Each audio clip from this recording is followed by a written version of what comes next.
Okay, I see our numbers are climbing, so I think we will go ahead and get started. Good afternoon, everyone. Thank you for joining us for today's webinar that focuses on unlocking California's geothermal potential. My name is Ashley Arax, and I'm the Senior California Policy Manager at Clean Air Task Force. We are a global nonprofit whose mission is to push the technology and policy changes needed to achieve a zero emissions, high energy planet at an affordable cost. Before we dive into today's webinar, I have just a few housekeeping items. The first one is that the webinar is being recorded and it will be available on our website afterwards. Second, we welcome your questions and we will have a Q&A portion at the end of the webinar. So if you have a question, you can submit it in the chat at any point and we'll see it and address it during our Q&A session. So before I hand it over to our panel, just a few opening remarks. California has some of the best geothermal resources in the country, and new technologies are making it possible to tap into even deeper heat to produce clean electricity. These next generation approaches can provide always available carbon-free power, offering a valuable complement to solar and wind as the state moves toward a fully decarbonized grid. With its climate ambitions, track record of innovation, and clean energy mandates, California is well positioned to lead, but only if it can address the barriers that are currently slowing deployment. Today's webinar will explore what next generation geothermal is, why it matters, what progress has been made so far, and what it will take to scale this resource in California. We're joined by a fantastic panel of experts doing work to advance geothermal energy. I have the privilege of introducing you all to our speakers. Tara Rogers, who's the Program Director of CATF's Super Hot Rock Geothermal Program.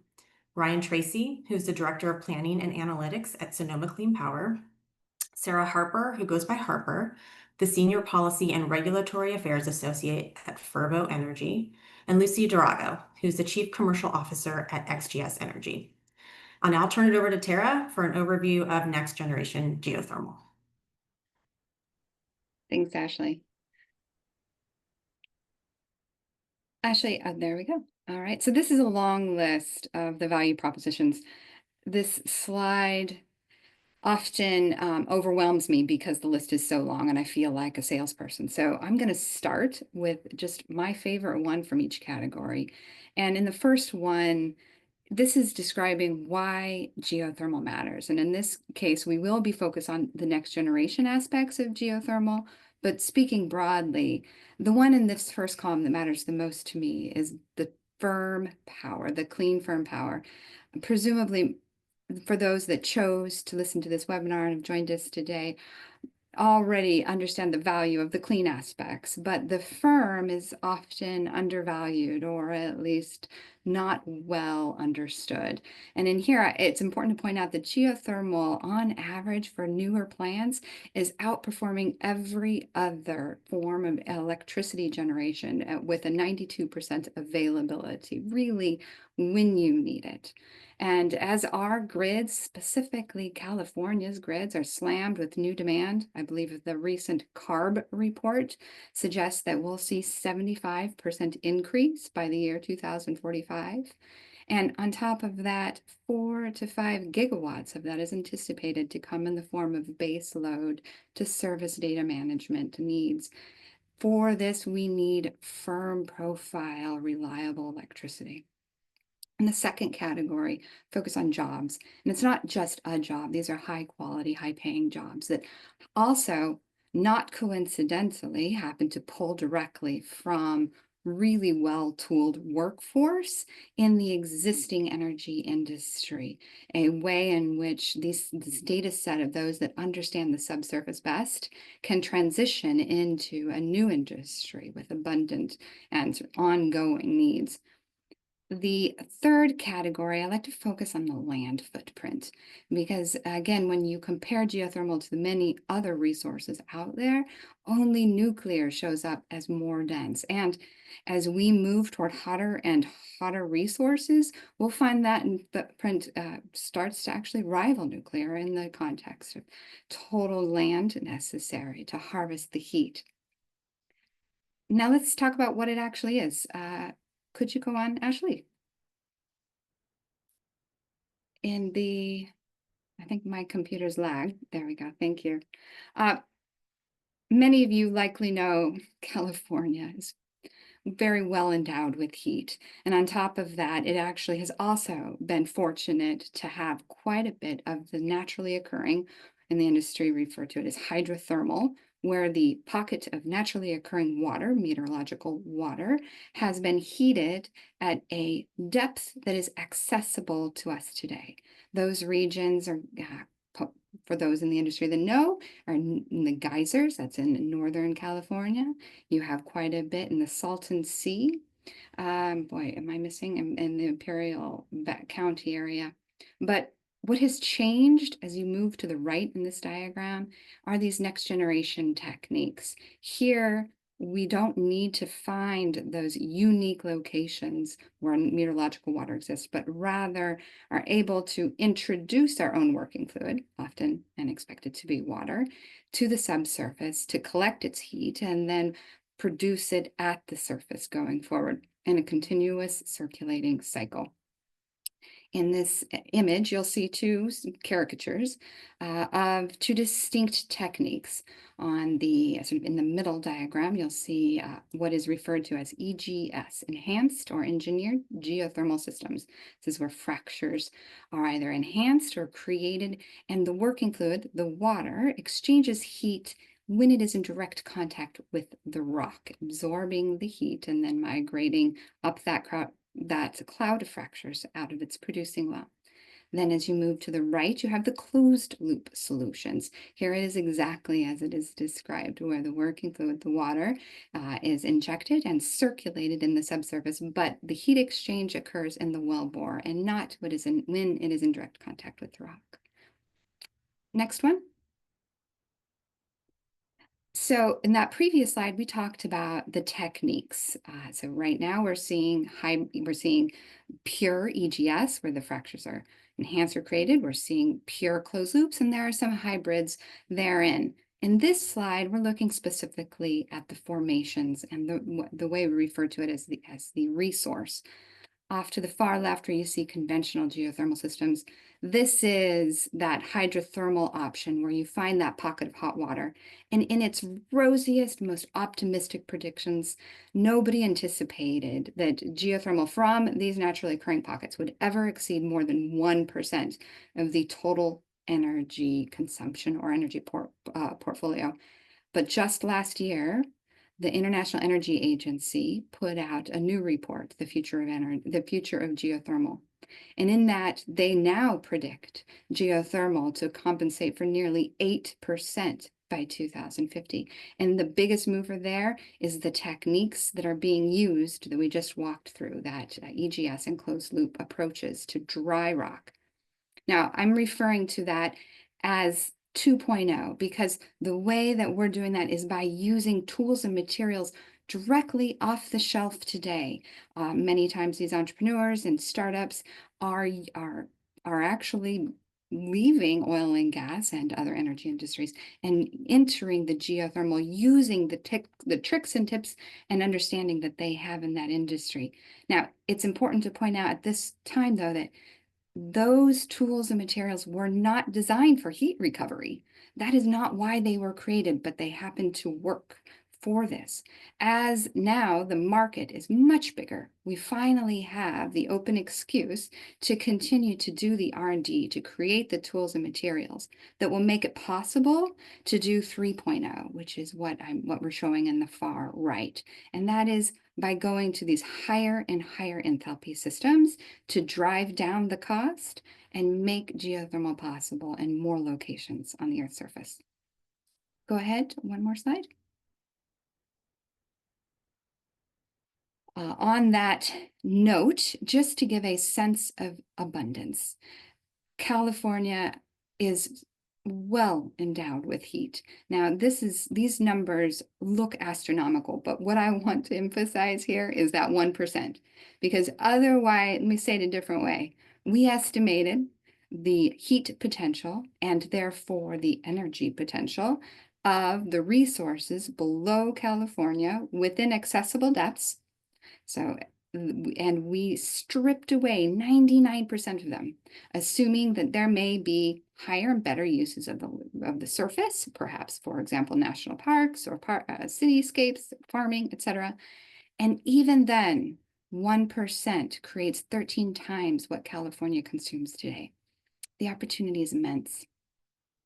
I'm actually going to hand it back to Ashley now, who she and Ann Garth did the hard work with the road show of talking with many of the players in this industry to learn what is happening in California and connected the dots, created this state of the industry and pathways. So Ashley, back to you. Thanks so much, Tara. So yes, as Tara mentioned, we have just released a report that outlines key policy opportunities that California can take to accelerate geothermal energy development. So I'll spend a few minutes walking through those recommendations now. So the first is an opportunity to create a statewide strategic plan for geothermal energy that's grounded in a resource assessment that identifies the best zones for next generation geothermal and sets long-term planning goals. This would help identify where geothermal is most viable, guide transmission investments, and could create greater market certainty to help bring more clean, firm power online. The next area is around permitting and environmental review. So in our research, permitting was one of the most commonly cited barriers to geothermal development in California. The uncertainty and delay in the process creates heightened risk and can drive up the project's total cost, which is particularly harmful for next-gen developers, many of whom are early-stage companies with more limited capital. So we found that the permitting timeline from site selection to project operation can stretch 4 to 8 years, but that this can be extended in the event of legal challenges or interconnection delays on a project. So in the CEC's SB 423 report, it proposed a number of streamlining recommendations that can help if adopted. And in addition, expanding eligibility for the AB 205 opt-in certification program to include smaller geothermal projects could provide developers with a more predictable process. And developing a geothermal specific permitting guidebook could standardize expectations and improve transparency. The next area is on modernizing regulations. So California's geothermal well regulations were written decades ago for conventional geothermal projects and have not kept pace with industry innovations. So this can create uncertainty for developers who have to navigate requirements that don't reflect modern practices or their technologies. CalGERM released a discussion draft in 2022 proposing updates to the state's well regulations. And moving forward with a formal rulemaking would help provide clarity, ensure that the regulatory framework aligns with current technology. The next is on funding and procurement mandates. So grant funding can help advance and de-risk next-gen geothermal technologies by supporting R&D and demonstrations. Regarding California's grant programs, the state could consider opportunities to align funding with any federal funding opportunities. It could also consider ways to offer more impactful award amounts and to provide greater consistency and predictability around the availability of funds. Broader financing tools may also be needed for these long lead time capital intensive projects, and this could include things like public financing or loan guarantees. On the procurement side, recent procurement mandates like the 1 gigawatt of geothermal energy as part of the central procurement entity established via AB 1373 have sent important demand signals, but they should be viewed as a starting point to scaling in-state geothermal resources. The state could consider whether additional procurement mandates are needed in the future to meet SB 100 goals and also ensure successful implementation of the Department of Water Resources central procurement entity. Then finally, on interconnection deliverability, interconnection remains one of the most unpredictable steps in geothermal project development. Even when it's possible, access to deliverability, which allows a project to count toward resource adequacy, isn't guaranteed, which undermines one of geothermal's key value propositions as a 24/7 resource. Today's deliverability framework focuses mostly on summer peaks. And moving forward, given projected winter peaks as a result of electrification efforts, California should evaluate whether that framework appropriately reflects the year-round capacity value of clean firm resources such as geothermal. Thank you so much, and I'll now turn it over to Ryan Tracy. Thank you, Ashley. I'm Ryan Tracy. I'm the Director of Planning Analytics at Sonoma Clean Power. Sonoma Clean Power, we're the public power provider for Sonoma and Mendocino counties. We're what's known in California as a community choice aggregation or a CCA. CCAs actually serve over a third of California's load.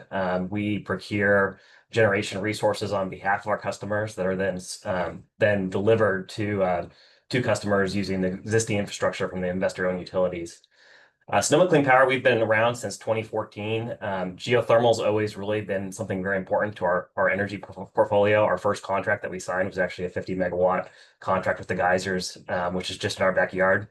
Back in 2021, we realized that we are going to need a lot more geothermal looking ahead, thinking about decarbonization, thinking about how the grid's going to evolve.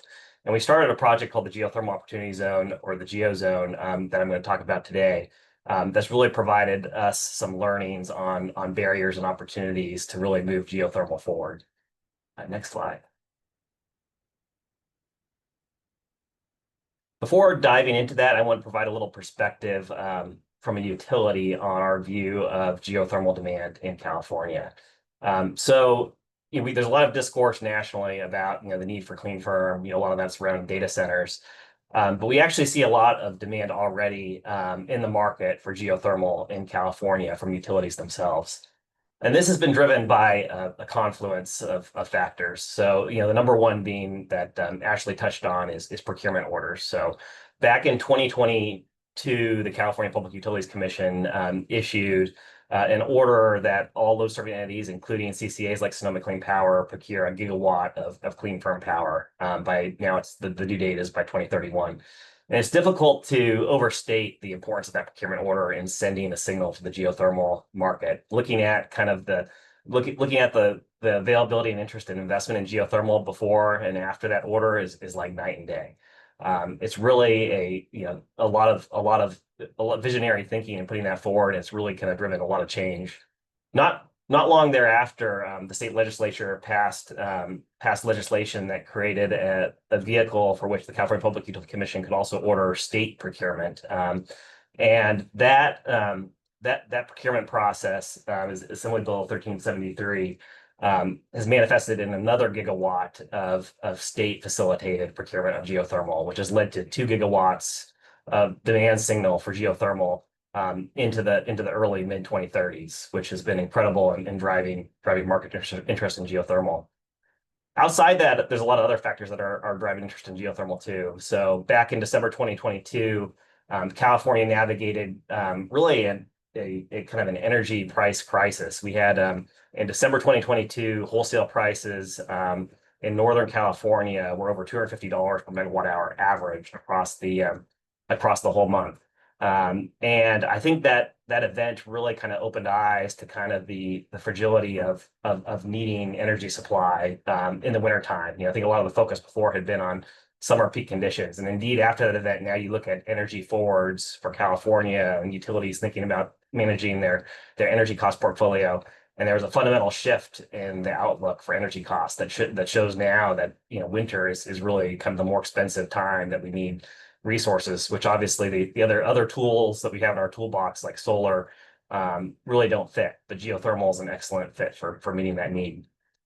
Meanwhile, the California market has for utilities, they are not only required to procure energy on behalf of their customers, but something called resource adequacy.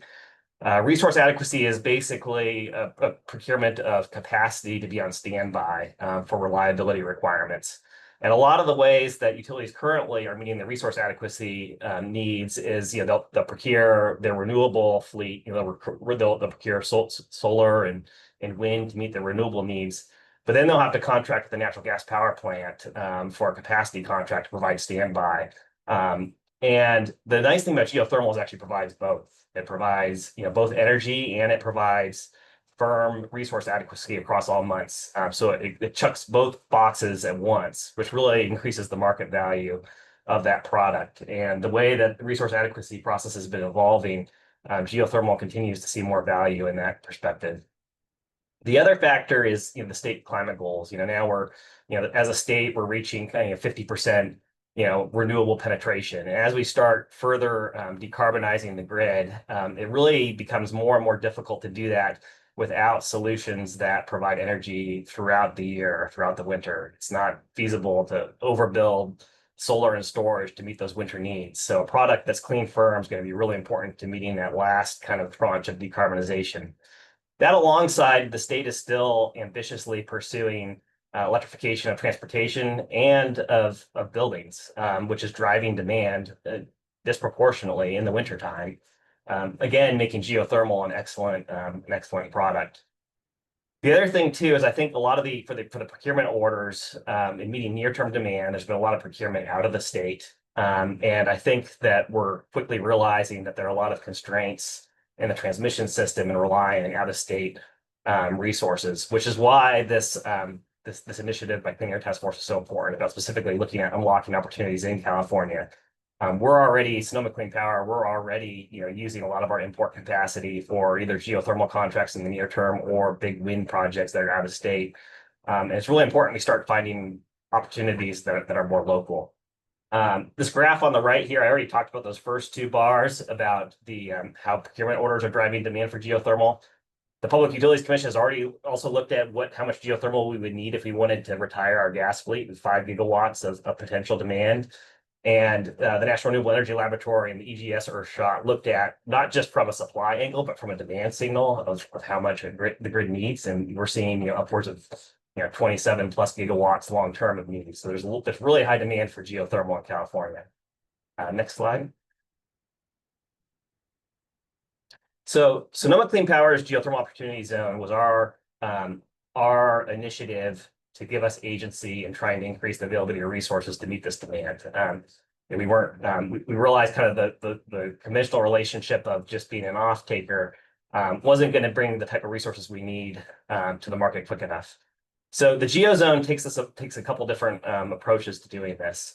So we started this in 2021, and one of the first things we did is we got Sonoma County and Mendocino County and the Board of Supervisors to pass resolutions laying out the welcome mat for the geothermal industry, saying this is something we want to develop in our backyard. It's something that has a lot of economic value. We're going to do what we can and partner to make this work.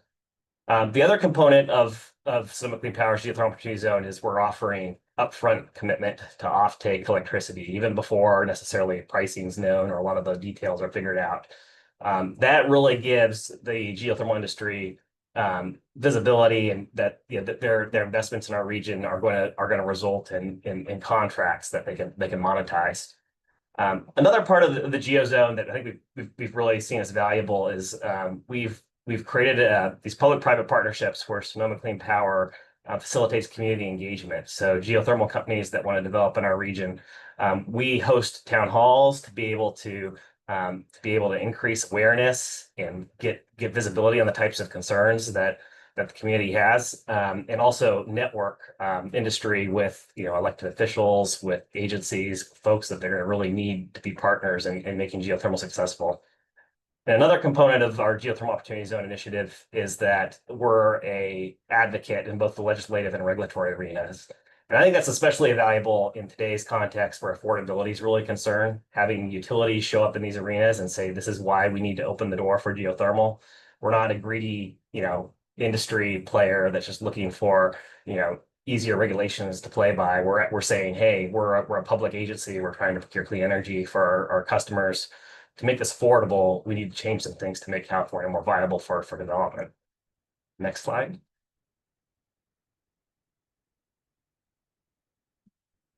So through this initiative, which we're now entering our fourth year in, working with industry partners and trying to think about developing geothermal in our region, there's a couple of important lessons learned that I think are important to this discussion. So one thing is we found that our community, which Sonoma, Mendocino County tends to be more progressive.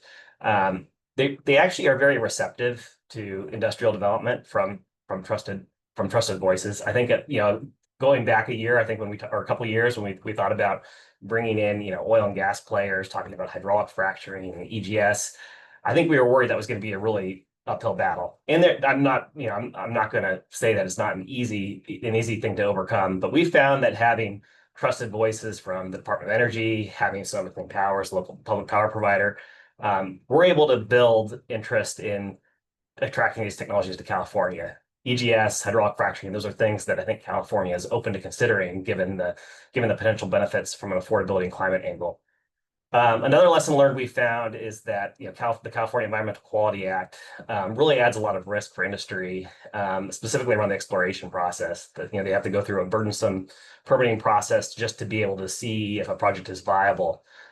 So we've seen that as really kind of a low-hanging fruit, trying to make it easier for industry to invest in California. Alongside that, we've also appreciated that there's actually also a lot of technical risk with the first well that a developer wants to do in a certain region and applying a new technology. And right now, EGS, a lot of it's happening right around the Department of Energy's project in Utah. And that's for a reason. And I think Ashley talked about the need for funding. I think California needs to think about how to help industry overcome this first well risk. California also has some ownership and surface constraints that are more complex than in Utah and Nevada, where most of the land is federal. There's a lot of private owners. There's a lot of different there's a lot of different trade-offs and different kind of people who have different land uses that have added complications.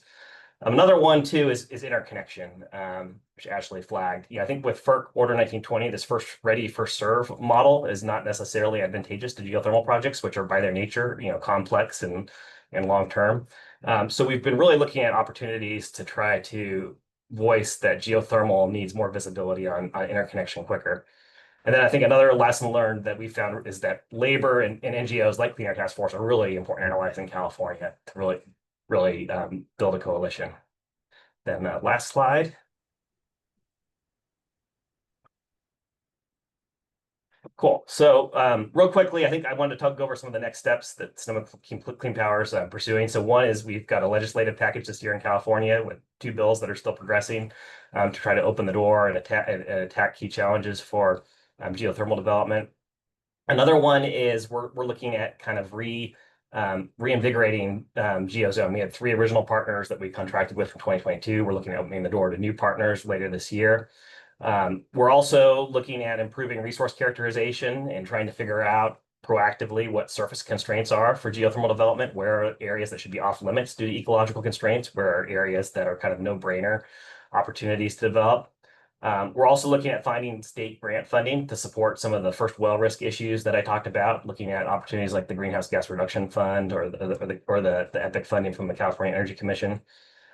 We'd also like to see increased state and federal leasing activity. Right now, there's the first federal BLM lease sale in California in quite some time. We'd like to see more of that and more acreage in scope. And then the last thing we're really working on is trying to proactively plan transmission to these high resource areas so that those interconnections are ready and waiting for geothermal projects once they're ready. But yeah, thank you. Thanks so much, Ryan. Really great. I'll hand it over to Harper now for a vote. Great. Hi, everyone. I'm Harper, and I work with Fervo Energy, managing our California government affairs work. It's lovely to see some familiar faces. I just wanted to start off by thanking the Clean Air Task Force. Some of their work on this report has been really wonderful, and they came to us stakeholders early and often and worked through a lot of these issues in tandem with the industry. So I just wanted to thank them first for their proactive work. So jumping into the next slide, what is Fervo Energy and what is our technology, Enhanced Geothermal Systems? Enhanced Geothermal Systems essentially applies advances in drilling and fiber optic monitoring built to precision in oil and gas and applies it to geothermal reservoirs, specifically very hard, non-porous rock.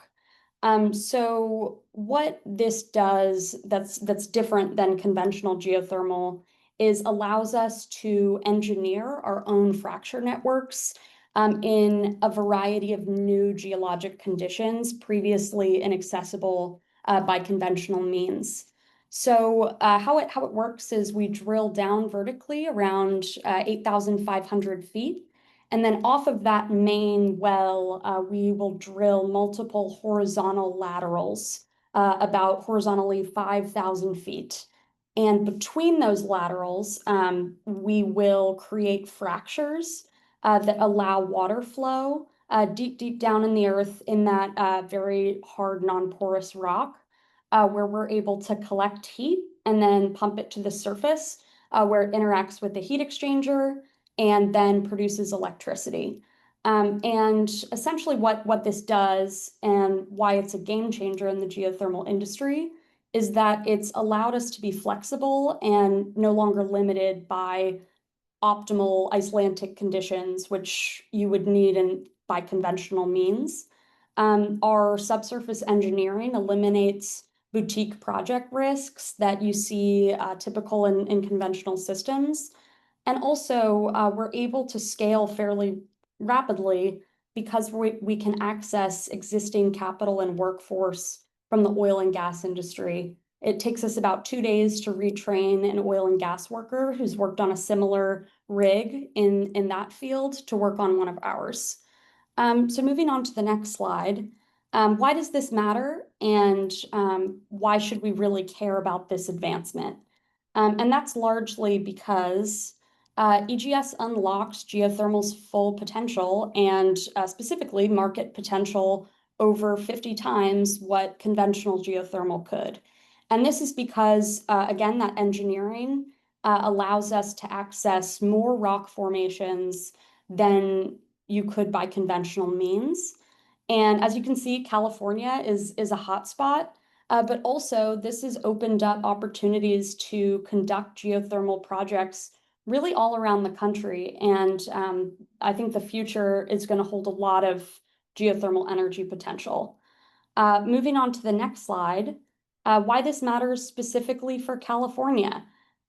California is still largely relying on fossil fuels during the evening and overnight hours.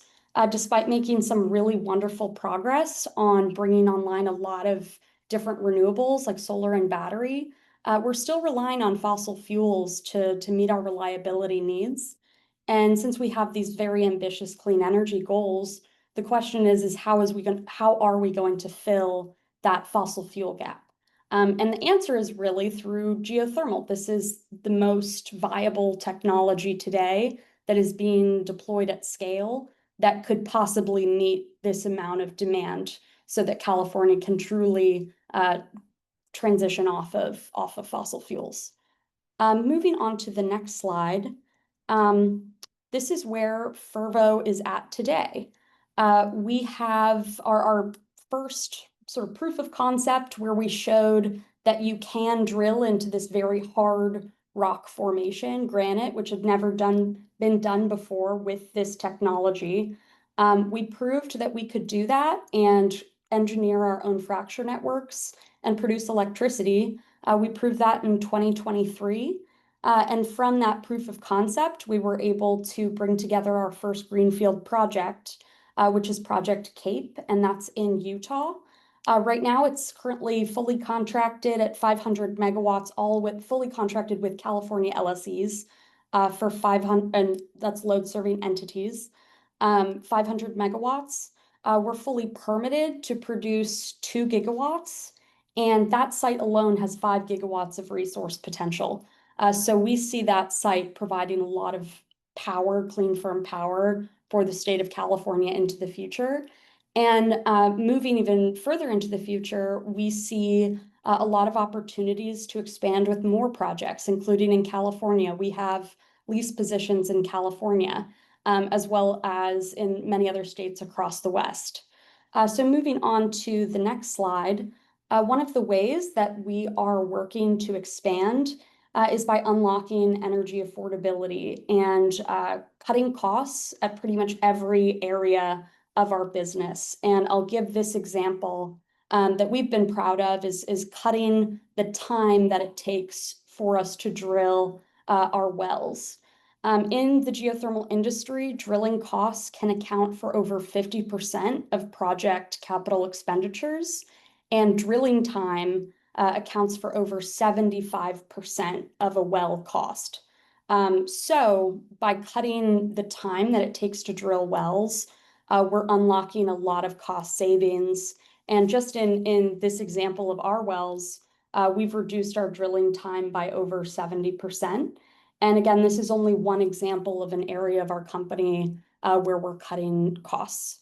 So moving on to the next slide, our goal as a company as we scale is to become one of the cheapest and most available forms of electricity on the market, even compared to intermittent resources.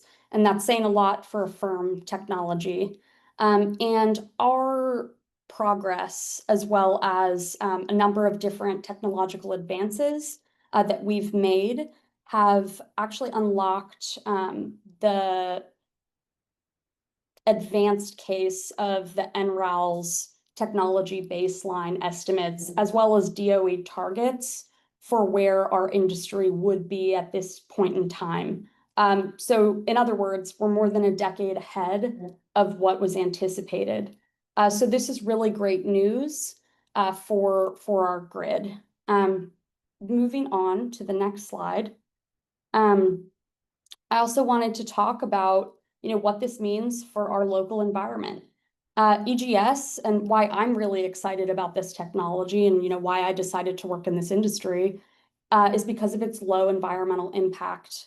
It has an incredibly high land use efficiency, zero freshwater consumption, and minimized seismic impacts.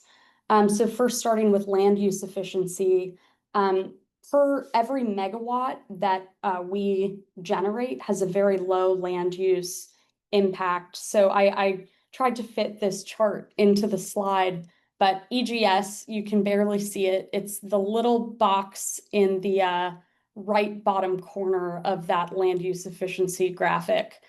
We have a 1 to 1.5 acre per megawatt land use efficiency, which is even less than conventional geothermal. And again, that's because we are really optimizing the subsurface heat. And like I said, that sort of step process of the horizontal laterals, we're really optimizing the amount of energy we can extract per unit of time. Then looking at our freshwater consumption, Fervo to date has exclusively used brackish water that's not suitable for residential or agricultural uses. So that means we're not competing with farmers, we're not competing with drinking water and those uses.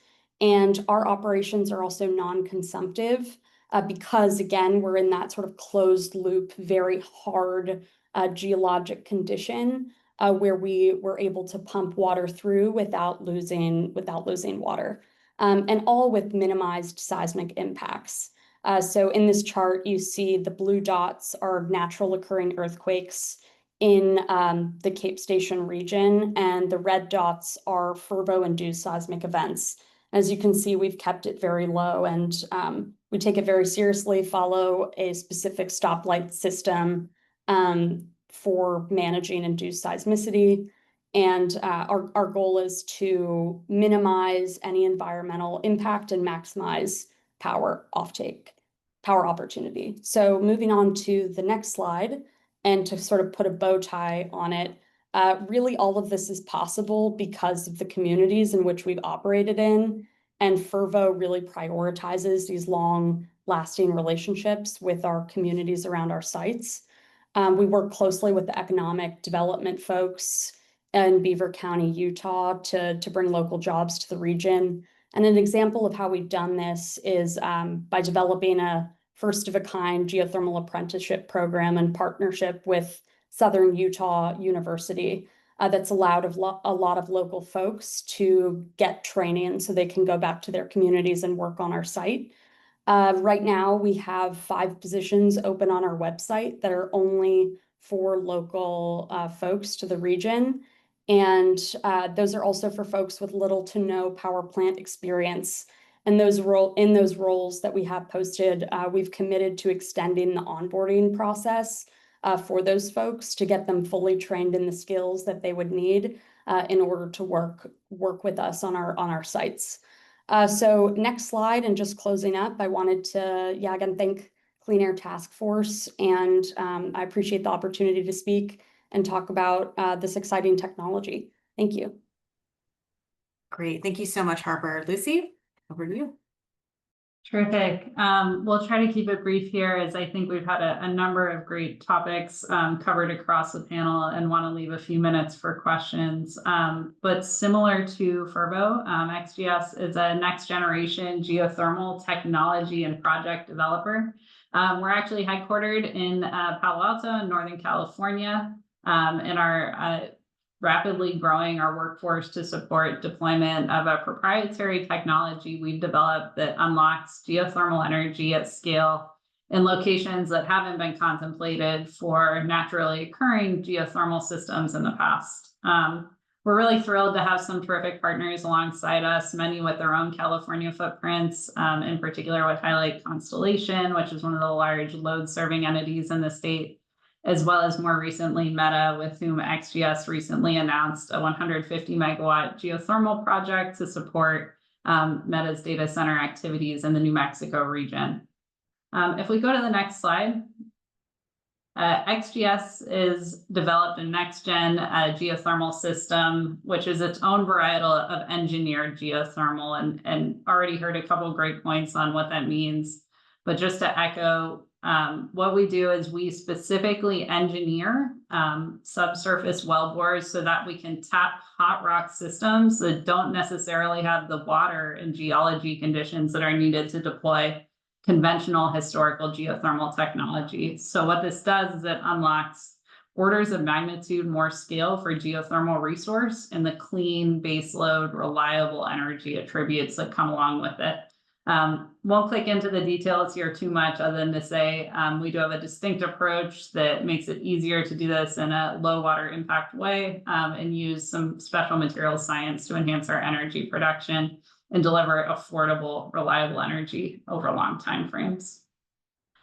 We have spent quite a bit of time focusing specifically on California, both considering the opportunity to deliver energy into California's markets, which have an incredible need considering the state's ambitious environmental objectives, large and increasing requirements, noting some of the emerging distinctions between winter peak and summer peak that Ryan talked about, and also thinking about the opportunity for geothermal to be developed specifically in the state. So want to call out and add an extra exclamation point on the opportunities that Cleaner Task Force has modeled in its terrific report, highlighting that even just the first and therefore most economically advantaged tranche of geothermal potential in California using next generation technologies could be over 35 gigawatts of development for the state. So in other words, more than enough to close the gap between where the state is now and where it hopes to be, and having more firm, clean baseload energy to support its objectives. We spent quite a bit of time thinking about what it takes to operate successfully in California in its unique geothermal resource, permitting, and community environment.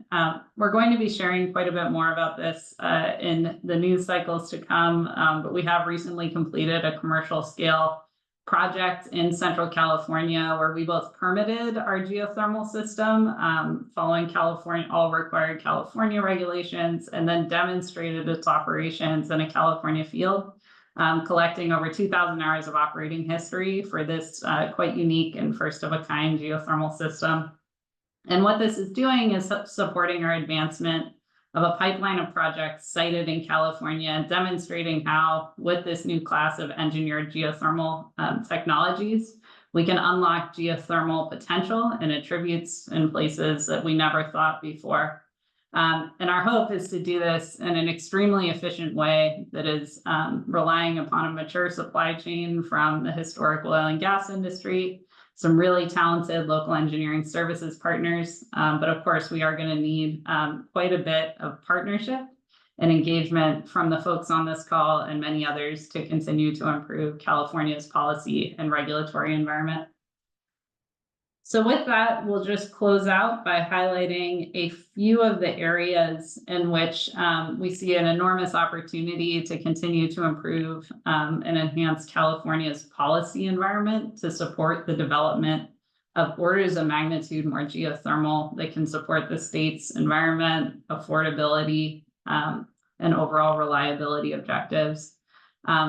certainly touched on a few of these in the Opening Cleaner Task Force presentation, but would highlight a few features within, one of which is ensuring key agencies have resources dedicated to geothermal work. Often in our key regulatory agencies, there can be resources that are split across multiple technologies, and it can be difficult to have sufficient time, especially when we're considering evaluating brand new technologies like the ones you've heard about today. Having resources, meaning individuals fully dedicated to supporting the progression of geothermal projects in regulatory and other policy agencies, can be a huge accelerant to the progress of these projects.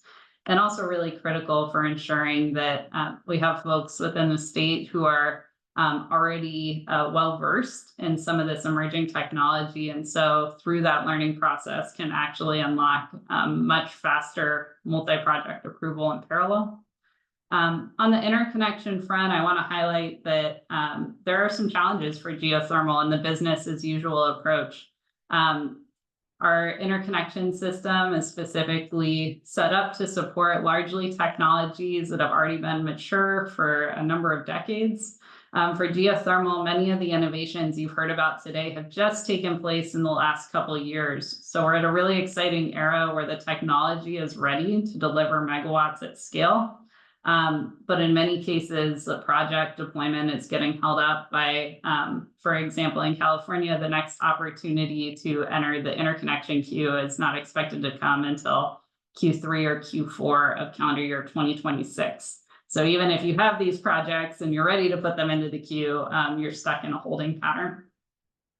And then finally, would echo, there's a few unique opportunities to look at other states as well as across US West, as well as evaluate some of the tremendous historical strengths of California in supporting geothermal by looking to deliver tax credit parity to programs offered in other states, as well as continue to build on the successes of programs like the geothermal grant and loan through additional resources.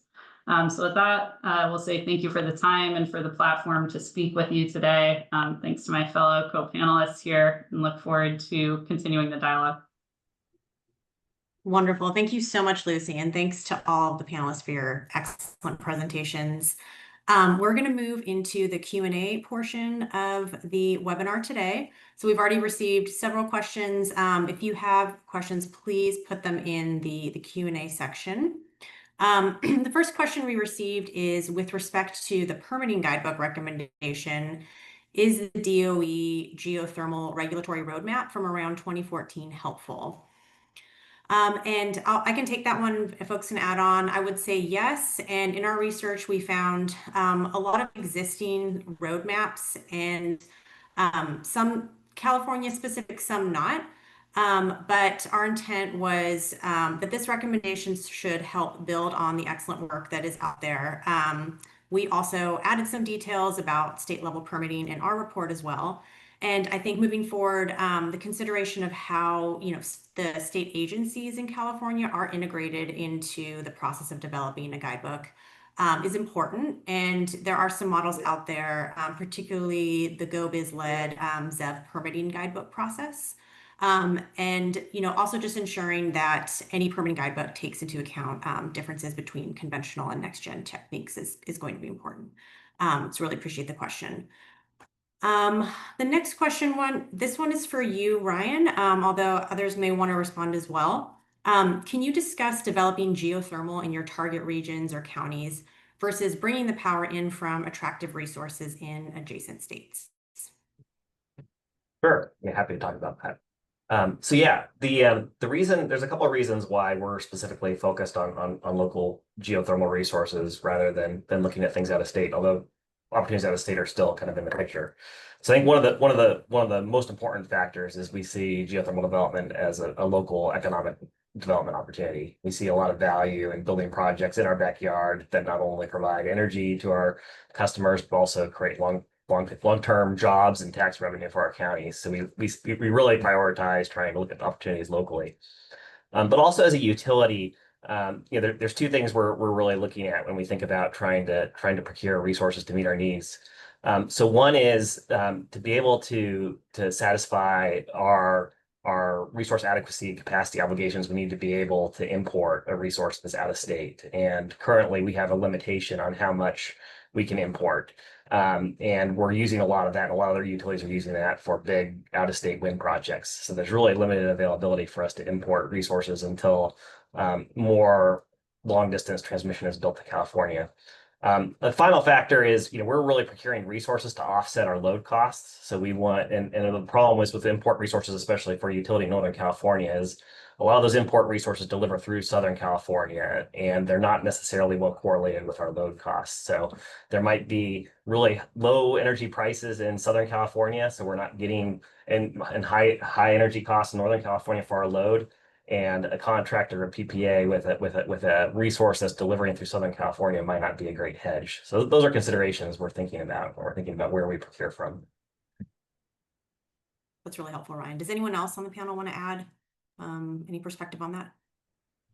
Yeah, I can add a little bit of detail, and I think this is a really great audience for this conversation because as next generation geothermal technologies scale, we're in what's considered, it's called the Valley of Death.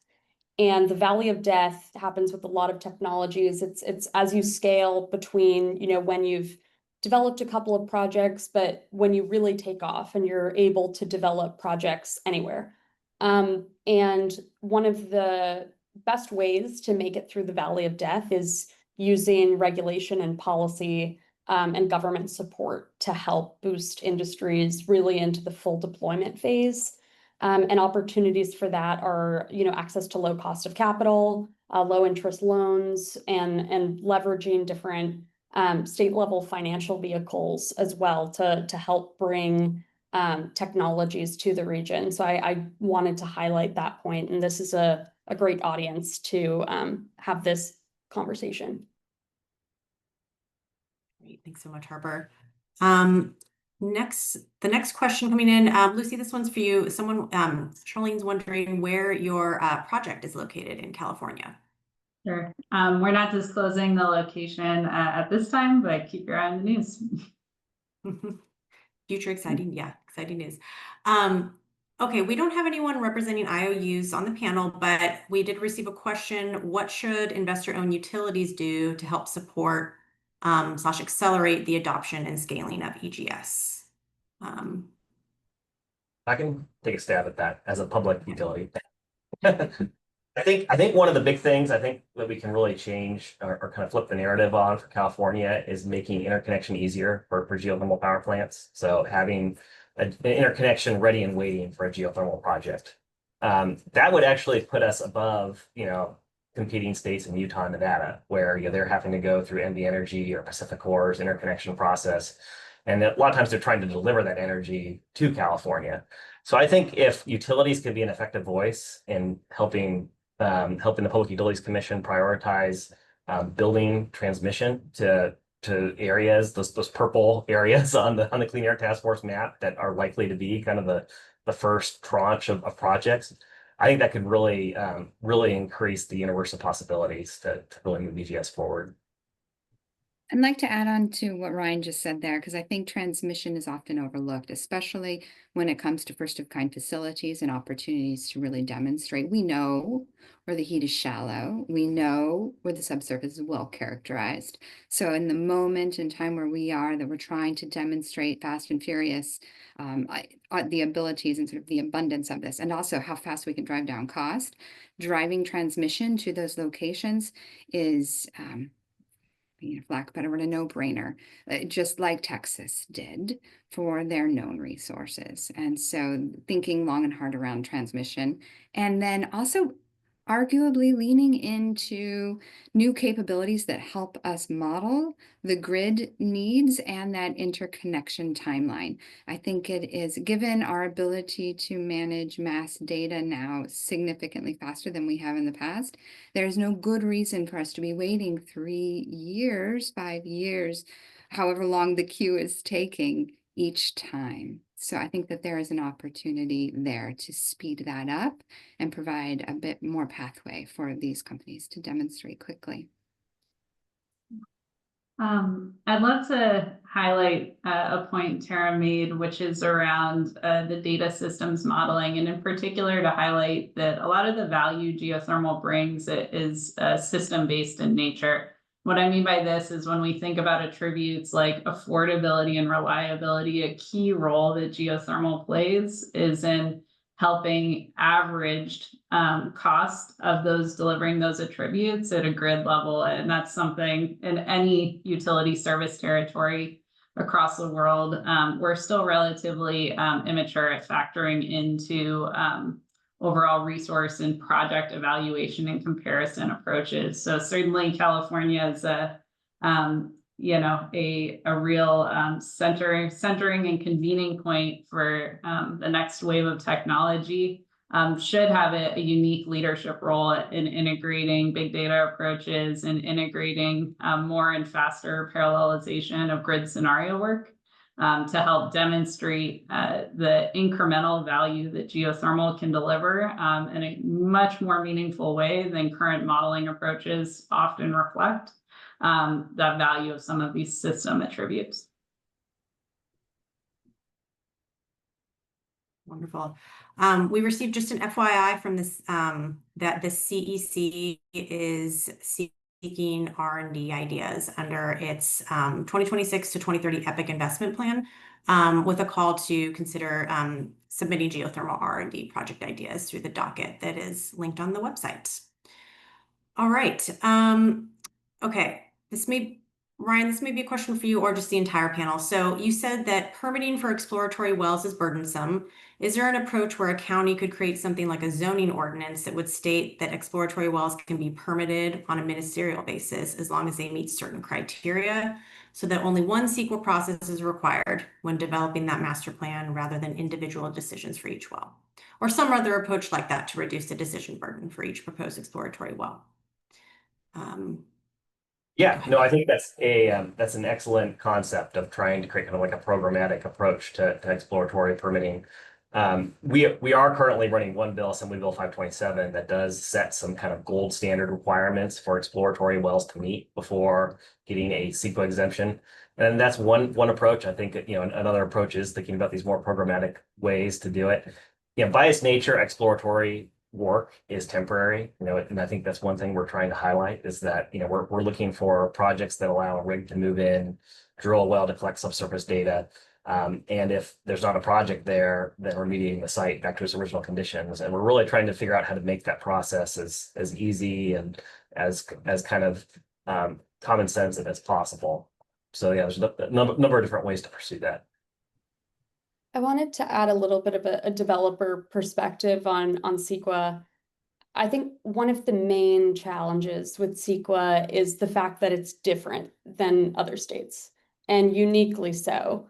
Any developer usually has multiple projects across multiple states, and you have to split time, cost between those projects.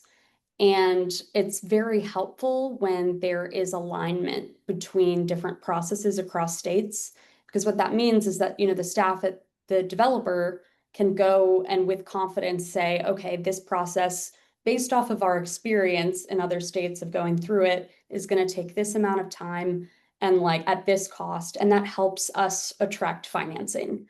The big problem with California is the fact that CEQA is unique and that it's different than other states, because what that requires is staff at developers who are also working on completely, other states and other processes have to dedicate a lot of time and work to understand CEQA. And there's also this additional layer of new technologies and uncertainty with timelines and costs. And being an emerging technology, entering a state where there's a lot of uncertainty, it's a hard sell to bring financing in for that. So I did want to provide that sort of bigger context for why developers are very hesitant to develop in California, especially related to emerging technologies. Thank you so much. So we are at time. I know we got some great questions came in after time, but we're going to have to wrap up, and just want to thank all of our panelists so much for your presentations and time, and also everyone that joined today. You asked some fantastic questions. So if you or anyone in your organization would like to learn more, please, you can reach out to CATF. And we will share a recording of this webinar and email it to folks in the next couple of days. And please feel free to forward it to your colleagues. So again, thank you all so much. Thank you, panelists. Really appreciate it. And talk to you soon. Bye.